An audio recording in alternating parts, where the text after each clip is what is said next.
नमस्कार, market studio में आप सभी का स्वागत है। मैं हूं सुमित और इस कार्यक्रम की शुरुआत, क्योंकि साल का आखिरी सत्र है और ये साल बहुत ही शानदार साल रहा भारतीय बाजारों के लिए, तो शुरुआत में आपको दिखाते हैं कुछ एक स्क्रीन पर विजुअल्स हैं न्यूजीलैंड के, जहां पर नए साल की शुरुआत हो भी चुकी है। तो आने वाले साल जो कि भारतीय बाजारों के लिए माना जा रहा है कि बहुत बेहतरीन रहने वाला है, उसकी शुरुआत न्यूजीलैंड में हो चुकी है और उसके विजुअल्स आपकी स्क्रीन पर आप देख पा रहे हैं। तो एक जोरदार तेजी भारतीय बाजारों में इस साल देखने को मिली। करीब 14 से लेकर 15% तक का उछाल सिर्फ इंडेक्स में आया। Mid cap small cap index भी 20 से लेकर 30% तक का जोरदार रिटर्न देखे गए और कई ऐसे सेक्टर, चाहे बैंकिंग हो, चाहे मेटल हो या फिर रियल स्टेट, आईटी, किसी भी सेक्टर का नाम आप ले लीजिए, वो सभी अच्छी तेजी दिखा के गए। पहली बार 14,000 के पार निफ्टी ने आज इंट्राडे में क्लोजिंग एक मूव दिया। इसके अलावा सेंसेक्स भी रिकॉर्ड ऊंचाई पर बंद हुआ और जो तेजी का सिलसिला है वो बाजार में लगातार बना हुआ है। ना केवल फ्रंट लाइन में, मिड कैप में, स्मॉल कैप में, सब में ही एक जबरदस्त उछाल देखने को मिला। आलम आपकी स्क्रीन पर है कि 17 साल में सबसे बेहतरीन दिसंबर सीरीज जो बनी है, दिसंबर महीना बना है, वो देखने को मिला है। तो शानदार मूवमेंट मार्केट के अंदर बनी हुई है। इन सब पे हम बातचीत करेंगे। आज के जानकार भी मौजूद होंगे। इस आज के लिए, कल के लिए या फिर अगले साल के लिए कौन सी उनकी पिक्स है, इन सब पे हम बातचीत करेंगे। लेकिन पहले देख लेते हैं हेडलाइंस।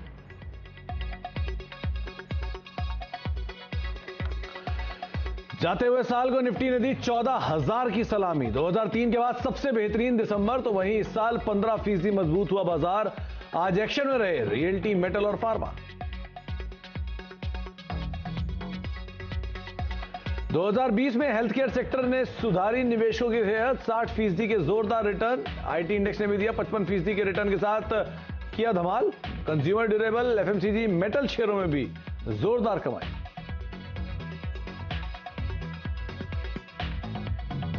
वेस्टर्न सेंट्रल बैंक पैसे का भाव जीरो के पास रखेंगे राइट थ्रू आउट 2021 और उसकी वजह से विदेशी पैसा भारी पैमाने पे इंडिया पे आता रहेगा। जैसे आप बोल रहे थे, last 2 months have been the best ever for foreign flows। 2020 वाली तेजी 2021 में भी रहेगी जारी। मार्सलस इन्वेस्टमेंट के सौरभ मुखर्जी बोले देश में जमकर आएगा पैसा। फाइनेंशियल, ऑटो, फार्मा सेक्टर में दी निवेश की सलाह।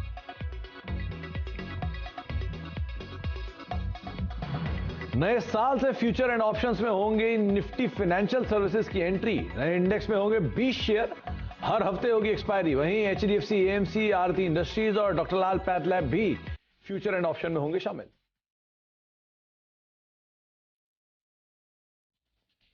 जियो का ग्राहकों को न्यू ईयर गिफ्ट। कल से दूसरे नेटवर्क पर वॉइस कॉल बिल्कुल फ्री, नहीं देना होगा कोई भी आईयूसी चार्ज।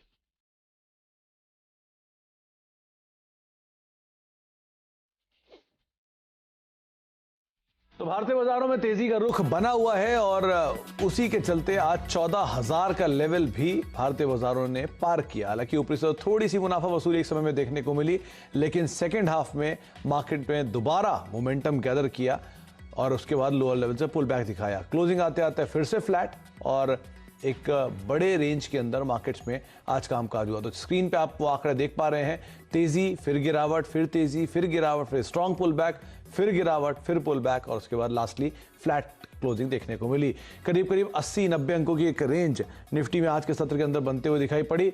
इसके अलावा सेंसेक्स भी करीब 295 अंकों की रेंज के साथ आज कामकाज कर रहा था और निफ्टी बैंक भी 321 अंकों की रेंज यहां पर बनते हुए दिखाई पड़ी। तो बाजारों में रेंज में कामकाज तो हुआ, क्योंकि ऑब्वियस सी बात है, अनुमान था कि उतार चढ़ाव रहेगा एक्सपायरी के मद्देनजर, तो उसी तरह का एक कारोबार आज के सत्र में होता हुआ दिखाई पड़ा।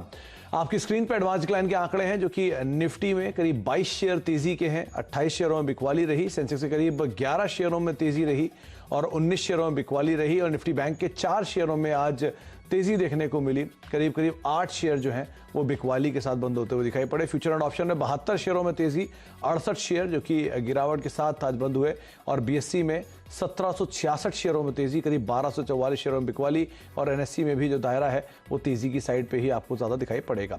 मेजर कंट्रीब्यूशन में एचडीएफसी बैंक लगातार तीसरे दिन, जबकि कंट्रीब्यूशन में सबसे ऊपर या कंट्रीब्यूशन में इसका नाम शुमार है। आईसीआईसीआई बैंक 1 अंकों का कंट्रीब्यूशन और इन्फोसिस भी करीब 1 अंक चढ़कर 1 अंक का कंट्रीब्यूशन देकर बंद हुआ।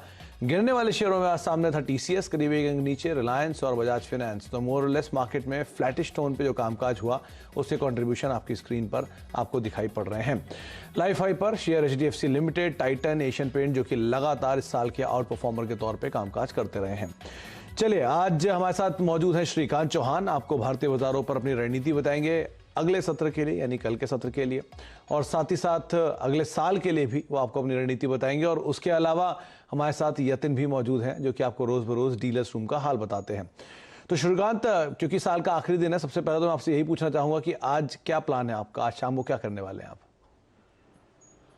देखिए, वैसे जैसे कर्फ्यू चल रहा है और कल के दिन हमें वापस मार्केट में आना है, तो इसके मद्देनजर रखते हुए ऐसा लगता है कि आज तो घर पे ही बैठना है। हाँ। जो भी करना है वो कल सेलिब्रेशन करना है, क्योंकि आज वैसे भी रश रहेगी और काफी सारे जो रिटर्न आने वाली पब्लिक रहेगी 11 बजे के पहले, उसके पीछे काफी दिक्कतें हो सकती है। तो घर से आज एंजॉय करेंगे और कल डेफिनेटली। बट आप क्या कर रहे हो सुमित जी, आप जा रहे हो पुणे? अभी तो नहीं, फिलहाल तो बम्बई में ही रहना है, काम करना है, कल फिर दफ्तर आना है, तो इसलिए अभी तो कुछ भी पॉसिबल नहीं है। लेकिन श्रीकांत जी, मतलब बाजार की तेजी को देखते हुए, मूड माहौल को देखते हुए, यूनाइटेड स्पिरिट्स, जुबिलेंट फूड, इस तरह की कॉल तो नहीं है ना आज आपकी?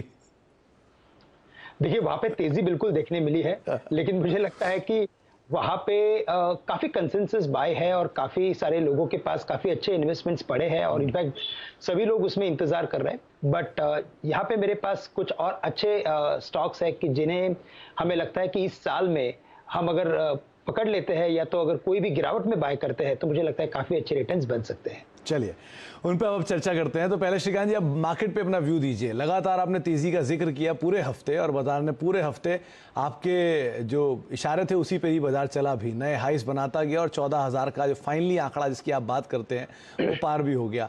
अब क्या माने, 14,150 क्या निफ्टी का टारगेट रहेंगे, निफ्टी बैंक दोनों के? बिल्कुल, मुझे लगता है कि 14,150 या 14,200 के लेवल्स मार्केट छू सकता है। इनफैक्ट अगर आप देखिए सुमित जी, तो इस पर्टिकुलर मंथ की अगर आप एक्सपायरी देखिए तो ये काफी लॉन्गेस्ट एक्सपायरी थी, क्वार्टरली एक्सपायरी थी, और उसके बावजूद मार्केट अनचेंज लेवल्स पे बंद हुए हैं।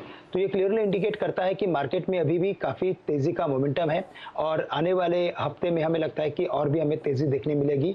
नो डाउट कि मार्केट में थोड़ी सी एक ठहराव सा आ गया है और थोड़ा मुझे लगता है कि थोड़ा प्रॉफिट टेकिंग का दौर आ सकता है, लेकिन एक बार 14,150 या 14,200 के करीब जाने के बाद मुझे लगता है कि जो करेक्शन है वो करेक्शन आ सकता है, और उसके पहले अगर कोई भी करेक्शन आए तो बिल्कुल बाय किया जा सकता है। तो स्ट्रेटेजी ये रहेगी कि 13,900 के करीब अगर मार्केट मिले because of global weakness and all, तो वहां पे बाय करके चले। 13,800 का एक अच्छा स्टॉप लॉस मुझे लगता है कि मार्केट में हम रख सकते हैं, और 14,150 के टारगेट्स के लिए हम ये तेजी को राइड कर सकते हैं। जैसे मैंने बताया कि मैं बैंक्स के ऊपर, फाइनेंशियल्स के ऊपर काफी बुलिश हूँ, और कल जैसे अभी आपने बताया कि फाइनेंशियल का भी एक इंडेक्स आएगा और वो भी मार्केट में पार्टिसिपेट करेगा, तो मुझे लगता है कि फाइनेंशियल्स में और अच्छी खासी तेजी बनेगी। और बैंक निफ्टी मुझे लगता है कि 31,900 या 31,800 के लेवल्स छू सकता है। तो करंट लेवल से बैंक निफ्टी को भी बाय किया जा सकता है और 30,900 का हमें स्टॉप लॉस रखना है जी। तो 31,800, 32,000 टारगेट्स रहेंगे बैंक निफ्टी के लिए। 30,900 का एक स्टॉप लॉस मेंटेन करें, और निफ्टी के लिए जो रणनीति है वो भी तेजी की साइड पे ही है। करीब श्रीकांत पहले भी कह रहे थे कि 14,150, 14,200 ये वो टारगेट्स रहेंगे जिनको आप ध्यान रख सकते हैं। 13,850 श्रीकांत ने जिक्र किया था कि आप उसको बतौर स्टॉप लॉस निफ्टी के केस में भी मान के चल सकते हैं। अच्छा श्रीकांत, लग गया था आप अपने दो जो कल के लिए कॉल्स हैं वो भी बता दीजिए, कहाँ पर आप तेजी या बिकवाली की राय देंगे? मुझे लगता है कि जैसे मार्केट एक इनडिसिसिव कैंडल्स बना रहे हैं तो क्लियरली इंडिकेट करता है कि मार्केट थोड़ा एक साइडवेज पैटर्न बना सकता है, और अगर इस पर्टिकुलर साइडवेज पैटर्न को अगर मार्केट में अगर सेक्टरल रोटेशन के बेसिस पे देखा जाए, मुझे लगता है कि वापस एक बार आईटी और फार्मा स्टॉक एक्शन में आ सकते हैं।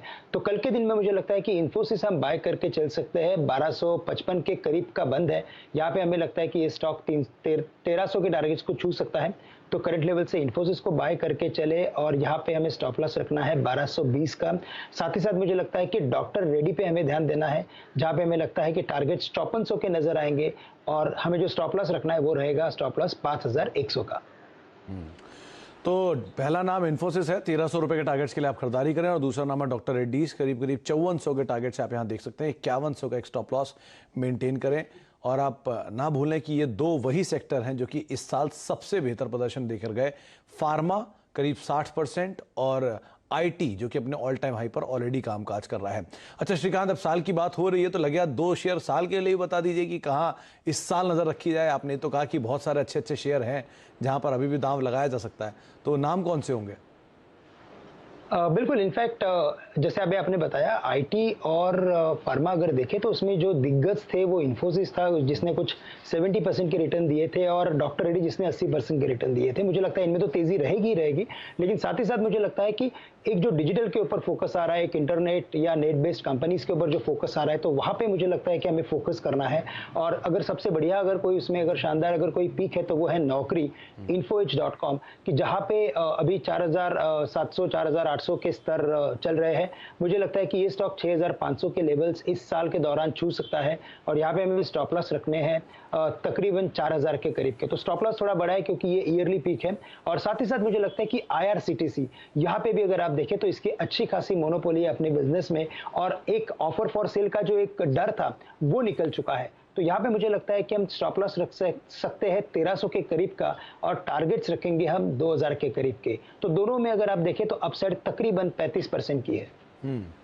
तो IRCTC 2000 के टारगेट श्रीकांत को दिखाई पड़ रहे हैं और दूसरा नाम जो श्रीकांत को पसंद है वो है इन्फो एज। करीब 6500 रुपये तक की चाल ये दिखा सकता है, करीब 4000 रुपये का एक स्टॉप लॉस। ये दोनों ब्रॉडर आपको टारगेट्स और स्टॉप लॉसेस दिए गए हैं, लेकिन हाँ 2021 में ये 2 यूनिक थीम श्रीकांत को लगता है कि चल सकती हैं और एक कॉमन चीज़ ये कि दोनों ही ऑनलाइन प्लेटफॉर्म्स हैं।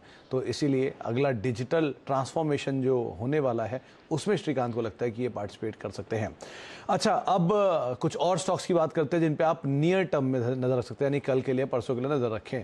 श्रीकांत, पहला नाम तो जुबिलेंट फूड का है। बातचीत शुरू हुई थी उस समय, लेकिन ये शेयर आज के दिन डे हाई पर बंद भी हुआ। पॉजिटिव न्यूज़ फ्लोज भी आए, बारबेक्यू नेशन में स्टेक लेने की खबरें भी उठी, उसके बीच शेयर में तेज़ी आई, डे हाई पे बंद हुआ। तो शुरुआत इसी के साथ करते हैं। क्या करेंगे इसमें? अगर कोई होल्ड कर रहा है तो कहाँ तक जाएगा? स्टॉप लॉसेस कहाँ होने चाहिए? देखिए, मुझे लगता है कि इसने एक अच्छा खासा कंसोलिडेशन किया था 2600 साढ़े 2600 के करीब और उसे क्रॉस करने के बाद अभी ये उस स्तरों के ऊपर अभी कायम है। तो मुझे लगता है कि शायद अभी इसने 2700 और 2600 के लेवल्स का एक अच्छा बेस बना लिया है और यहाँ से मुझे लगता है कि ये स्टॉक 3000 के लेवल्स को छू सकता है। वैसे भी कंजम्पशन स्टोरीज में काफ़ी अच्छा डिमांड है और जैसे भी आपने बताया, वैसे कि सौरभ मुखर्जी ने बोला है कि और भी पैसे आएंगे, तो यकीनन उन्हीं स्टॉक्स को चूज करेंगे कि जहाँ पे कंजम्पशन स्टोरी हो या तो जहाँ पे काफ़ी क्लियर कट एक बिजनेस विजिबल हो। तो मुझे लगता है कि जुबिलेंट फूड करंट लेवल से होल्ड करें, टारगेट्स रखे 3000 का, स्टॉप लॉस रखे आज के तारीख से 2700 रुपए का। अच्छा, तो 2700 रुपये के एक स्टॉप लॉसेस मेंटेन करें और 3000 का एक टारगेट यहाँ पर श्रीकांत को दिख रहा है। वैसे भी ये डे हाई पर बंद हुआ है, थोड़ा मोमेंटम शायद गैदर फर्दर कर सकता है। फार्मास्यूटिकल स्पेस में 2 नाम है, एक लार्ज कैप में डीवीस लैब जहां पर आज जोरदार तेजी देखने को मिली और एक मिड कैप में सिंजीन, कैश मार्केट का स्टॉक है, अच्छी तेजी 5% का उछाल, नए ऑल टाइम हाइस पर बंद हुआ। इन दोनों में क्या करना चाहिए?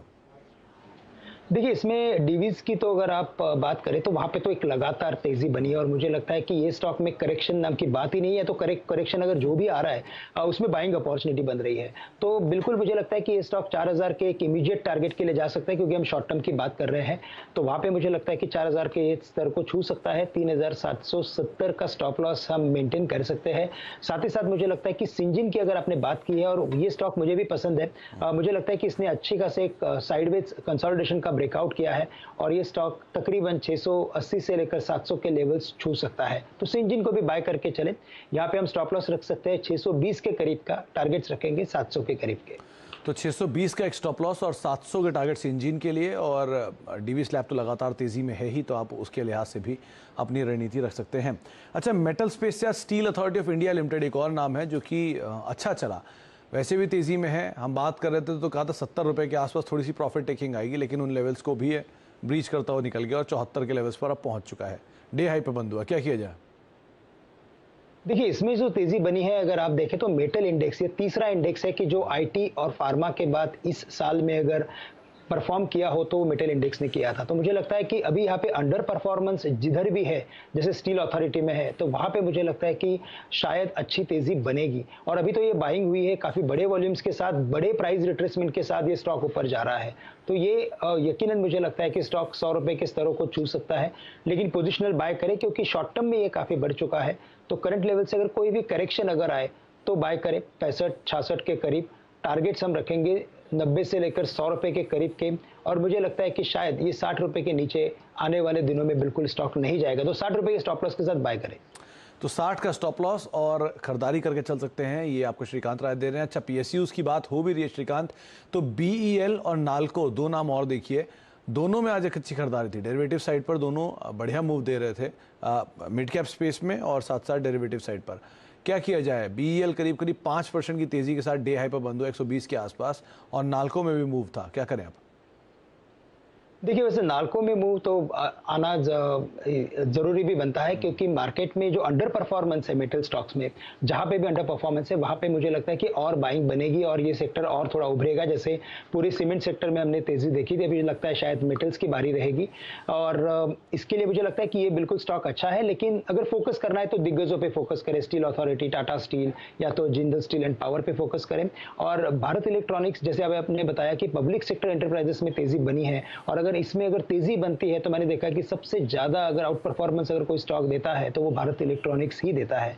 तो करंट लेवल से भारत इलेक्ट्रॉनिक्स को भी बाय करें। अगर शॉर्ट टर्म व्यू हो तो मुझे लगता है कि 140 के टारगेट मेंटेन रखें, या तो पकड़ सकते हैं हम 140 के टारगेट के लिए, और स्टॉप लॉस हम रखेंगे 110 के करीब का। जी, तो 110 का एक स्टॉप लॉस आप मेंटेन करें, और बीईएल में फर्दर मूव की उम्मीद श्रीकांत लगा रहा है। और नाल्को वैसे भी मेटल का भी सपोर्ट है, पीएसयूज का भी बाइंग है, और एक वैल्यू बाय भी है, उसके आधार पर अच्छी खरीदारी देखने को मिल रही है। अच्छा, एक ब्रेक का वक्त है, लेकिन जाने से पहले अब तक जो बातचीत हुई वो आपको बताते हैं। पहले तो निफ्टी बैंक को लेकर बाजार में या फिर श्रीकांत की तरफ से तेजी की बातचीत ये हो रही है। उनको लगता है कि निफ्टी का जो मूव है वो फर्दर कैरी फॉरवर्ड हो सकता है। 14,150, 14,200 ये वो टारगेट्स रहेंगे जिनको अब आप ध्यान में रख सकते हैं। लेकिन 13,800, 13,850 एक स्टॉप लॉस मेंटेन करें।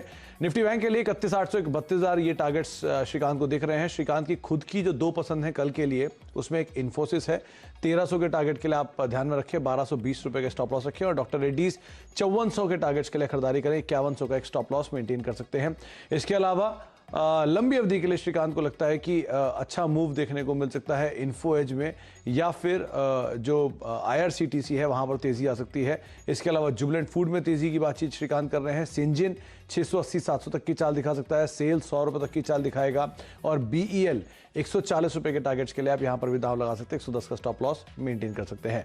एक ब्रेक का वक्त है, ब्रेक के बाद लौटेंगे। यतिन हमारे साथ मौजूद है। साल का आखिरी डीलर रूम कौन सा है, कहां पर डीलर्स खरीदारी बिकवाली की राय दे रहे हैं, इन सब पे हम बातचीत करते हैं छोटे से ब्रेक के बाद।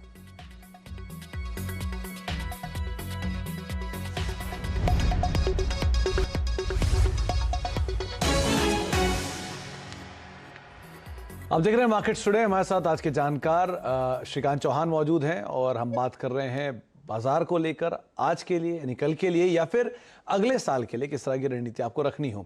और अब यतिन से जुड़ते हैं और उनसे पूछते हैं कि कौन कौन से शेयर उन्होंने आइडेंटिफाई किए हैं, डीलर्स रूम में किस तरह की बज़ देखने को मिल रही है। तो यतिन, 14,000 का माइलस्टोन तो अचीव हो गया, अब डीलर्स रूम में किस तरह की बज़ है? देखिए, दो स्टॉक्स जो आज डीलिंग रूम्स के रेडार पे हैं, उनमें सबसे पहले इन्फोसिस। और क्या गजब की तेजी हमने देखी है पिछले 2-3 महीनों में आईटी शेयर्स में। और डीलिंग रूम्स का कहना है कि इन्फोसिस पे पोजिशनल तरीके से ये खरीदारी करें, और यहाँ लगभग 1300 के टारगेट्स उनको दिखते हैं कि जनवरी सीरीज में देखने को मिलेंगे। अगर आप रोल ओवर का भी डेटा देखें आज की एक्सपायरी का, तो आईटी क्षेत्र में जो फ्रंटलाइन शेयर्स हैं, चाहे वो TCS, Infosys, HCL, tech Mahindra हो, 90% के ऊपर रोल ओवर्स हुए हैं, जो कि एक तेजी का आलम दिखाते हैं आगे चलते हुए। तो ओवरऑल बेसिस पे इन्फोसिस आईटी सेक्टर में उनको पसंद आता है। इसके अलावा अदानी एंटरप्राइजेस, जो कि एक बढ़िया शेयर है जिसने अच्छा रनअप दिखाया है, वहाँ डीलिंग उसको लगता है कि थोड़ा बहुत प्रॉफिट टेकिंग आ सकता है, मुनाफा वसूली हो सकती है शेयर में, और इसीलिए वो यहाँ एक शॉर्ट सेल की रिकमेंडेशन दे रहे थे आज के सत्र में अपने क्लाइंट्स को। और डीलिंग उसको लगता है कि अदानी एंटरप्राइजेस में यहाँ से 10 से 15 रुपए का ट्रेडिंग करेक्शन हमको देखने को मिल सकता है। तो इन्फोसिस बाय और अदानी एंटरप्राइजेस सेल, ये रिकमेंडेशंस आ रहे हैं आज के सत्र में डीलिंग रूम्स से। साल के बाद यतिन आज कुछ बिकवाली की बात कर रहे हैं, वो भी अदानी इंटरप्राइजेज में करीब 10 से 15 रुपए तक की गिरावट की आशंका डीलर्स रूम में जताई जा रही है। और इन्फोसिस, जिसकी बात अभी श्रीकांत भी कर रहे थे, यहाँ और ज्यादा तेजी देखने को मिल सकती है। श्रीकांत का भी मत है और यतिन भी अब उस पर बातचीत करते हुए दिखाई पड़ रहे हैं। बहुत बहुत शुक्रिया यतिन, आपका भी, और श्रीकांत आपका भी बहुत बहुत शुक्रिया। और आपको और आपके परिवार को नव वर्ष की बहुत बहुत शुभकामनाएं।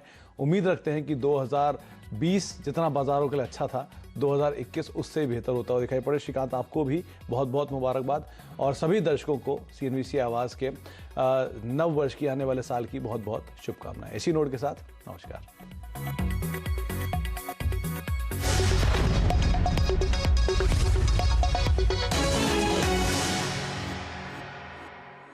फ्रेंड्स, मिलते हैं अगले वीडियो के अंदर। जब तक के लिए गुड बाय।